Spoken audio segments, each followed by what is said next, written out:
ان الحمد لله وحده والصلاة والسلام على من لا نبي بعده اما بعد فاعوذ بالله من الشيطان الرجيم واعدوا لهم ما استطعتم من قوة ومن رباط الخيل ترهبون به عدو الله وعدوكم۔ صدر محترم اور حق کے متوالو، میرے لب حق کے زمزم سے تر ہونے کو بے تاب ہیں، میرا دل سچ کی دہلیز پر سجدہ ریز ہے، میری روح باطل کے ایوانوں میں کلمہ حق کی صدا بلند کرنے کو بے قرار ہے۔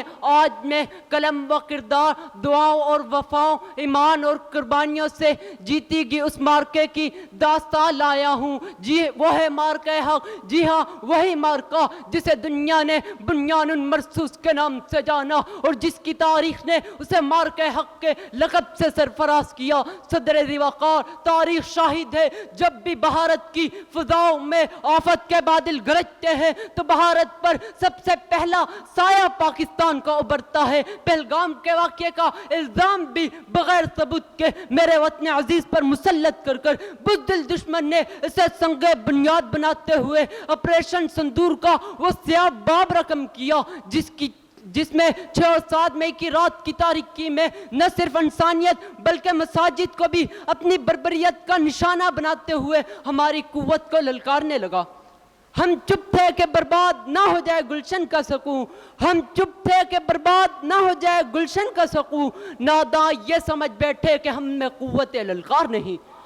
الحمدللہ پھر وقت نے دیکھا کیسا جواب تھا اس قوم کا، قوم کے شیر دل نوجواں، مدارس کے وہ سپاہی اور دے پاک کے محافظ سبھی ایک صف میں آپریشن بنیان مرصوص کی صورت میں حق کی ایک ایسی دیوار بن گئے جو قرآن کے ان الفاظ کی عملی تصویر تھی۔ ان اللہ یحب الذین یقاتلون فی سبیلہ صفا کانہم بنیان مرصوص۔ یہ وہ جاں باز ہیں جو پیارے پیغمبر علیہ السلام کی سنت پر عمل کرتے ہوئے اینڈ صبح صادق کے وقت دشمن پر یلغار کیا اور کہ قرآن کس قسم کے مصداق بنے، فالمغیرات صبح۔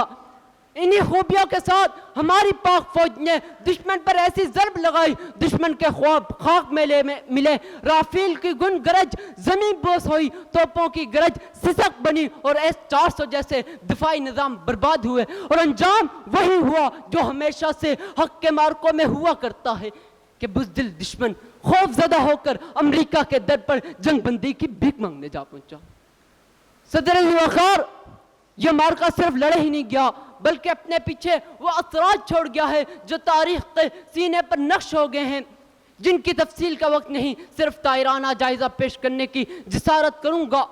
قومی سطح پر میں دیکھتا ہوں قوم کے نوجوانوں میں شہادت اور قربانیوں کا خوابیدہ جذبہ بیدار ہوا، اداروں سے متعلق غلط فہمیاں دم توڑ گئی، قوم بہم جڑ گئی، دفاعی صفیں فولاد بن گئی اور محبت وطن نئی تازگی سے مہکنے لگی۔